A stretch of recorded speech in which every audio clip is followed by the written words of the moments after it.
to water is essential for feeding the hungry, running the industries that promote jobs, generating the energy that fuels national growth, and certainly it is central when we think about how climate change will affect future generations. Now, we are pursuing this not only because we care about it around the world, we care about it here at home. We've had increasing problems meeting our own needs in the desert Southwest or managing floods in the East. No country anywhere, no matter how developed, is immune to the challenges that we face. So we've been working steadily across multiple fronts to make progress on our comprehensive, complex water agenda. And I'd like to update you today.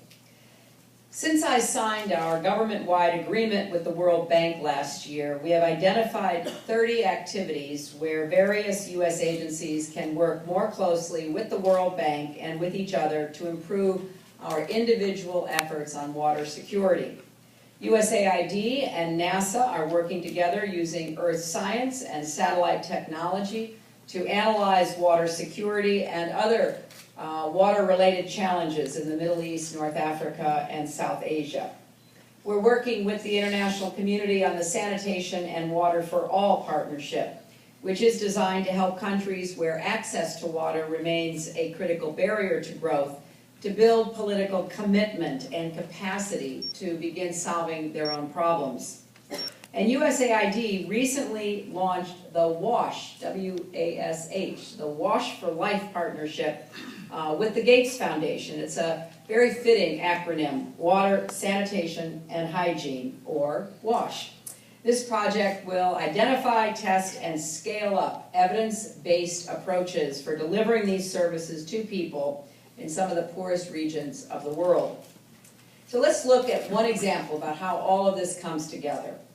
In Haiti, you know the terrible problems that occurred because of the cholera epidemic, which was imported from the outside. Well, USAID's programs are helping to prevent the further spread of waterborne diseases such as cholera. We are supporting a range of programs to improve health, from increasing access to safe drinking water to promoting regular hand washing and other practices.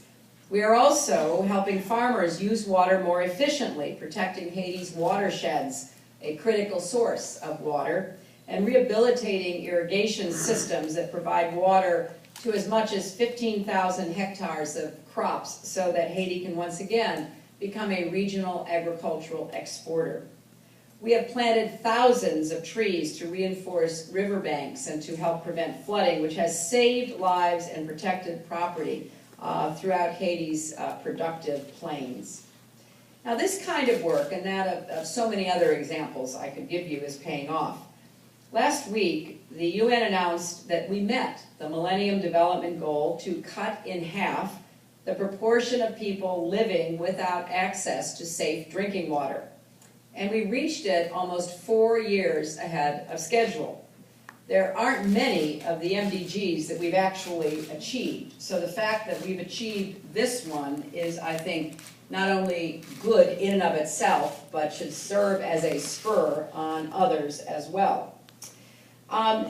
We know it not only translates into better lives, but it proves the international community, when focused and working together, can actually achieve goals that are set. But with the news of this accomplishment, we're reminded about how much more we have yet to do. At this rate, nearly 700 million people will lack access to safe drinking water in 2015. And many countries still are not making enough progress reaching their most vulnerable populations, and those conditions will only deteriorate as populations grow and crowd into already overcrowded cities without adequate infrastructure.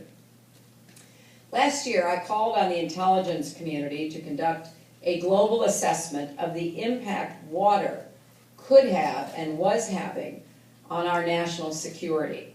Today, the National Intelligence Council released the unclassified version of its report, on global water security. You can go online, read it for yourself, see how imperative clean water and access to water is to future peace, security, and prosperity globally. I think it's fair to say the intelligence community's findings are sobering. As the world's population continues to grow, demand for water will go up, but our fresh water supplies will not keep pace.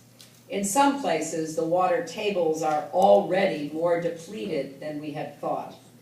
In northern India, for example, over-extraction of groundwater could impact food security and access to water for millions of people. Some countries will face severe shortages within decades or even sooner, and some hydrologists predict that many wells in Yemen will run dry in as little as 10 years. The assessment also highlights the potential threat that water resources could be targeted by terrorists or manipulated as a political tool. These difficulties will all increase the risk of instability within and between states. Within states, they could cause some states to fail outright. And between and among states, you could see regional conflicts among states that share water basins be exacerbated and even lead to violence. So these threats are real, and they do raise serious security concerns. This assessment is a landmark document that puts water security in its rightful place as part of national security. And I'd like to thank everyone involved in helping to produce it. It is also a call for American leadership in this area. Our domestic experiences with water and our technical expertise are valued around the world. And as countries become more water stressed or nations face water-related crises, they are increasingly turning to the United States for assistance. We hear this all the time at embassies everywhere. Local leaders meet with our ambassadors and ask, what did you do in the United States? How did you do it? Can you help us? Well, today we are launching a new public-private partnership to help answer that call for leadership and to expand the impact of America's work on water. The U.S. Water Partnership exemplifies the unity of effort and expertise we will need to address these challenges over the coming years, and it advances our work in three critical ways. First, it brings together a diverse range of partners from the private sector, the philanthropic community, the NGOs, academics, experts, and government.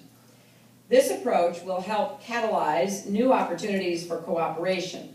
For example, if Coca-Cola has the best data on available water supplies, and the Army Corps of Engineers has the capacity to advise on how to build water delivery systems, and the Nature Conservancy knows how to minimize the disruption to the environment, then we want everybody sharing information and delivering clean water in a sustainable way to communities in need.